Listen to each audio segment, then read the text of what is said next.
ఇప్పుడు ఈ వీడియో చూస్తున్న మీరు ఒక్కసారి మీ చేతిని కదపండి. ఈజీగా ఉంది కదా? కానీ దేవుడి దయ తప్పితే వచ్చే ఒక్క నిమిషంలో అదే చేయి మళ్లీ కదులుతుందన్న గ్యారంటీ మీకుందా?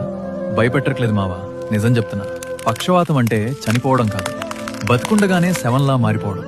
మీ కళ్ళ ముందే మీ వాళ్ళు ఏడుస్తుంటారు, కన్నీళ్లు తుడవాలని ఉంటుంది, కానీ మీ చెయ్యి మీ మాట వినదు. గొంతులో మాట ఉంటుంది, కానీ పెదవి దాటదు. నరకమంటే చచ్చాక కాదు, ఇక్కడే కనిపిస్తుంది. అసలు నిన్నటిదాకా సింహంలా ఉన్న మిమ్మల్ని ఈ రోజు ఇలా మంచానికి ఎవరు కట్టేశారు? ఎవరో కాదు, మీరే. మీరు తీసుకునే ఆ అనవసరమైన స్ట్రెస్, ఆ ఆవేశం, ఆ హై బీపీ, జాబ్ టెన్షన్, డబ్బుల బాధ, చిన్న చిన్న గొడవలు, ఇవేవి మీ ప్రాణం కంటే ఎక్కువ కాదు కదా? మీరు స్ట్రెస్ తీసుకున్న ప్రతిసారి మీ మెదడులో రక్తం ఒక సునామీలా ప్రవహిస్తుంది. ఆ ప్రెజర్ తట్టుకోలేక మీ మెదడులో ఒక సన్నని నరం ఫట్ మని తెగిపోతుంది. అంతే, స్విచ్ ఆగిపోయింది.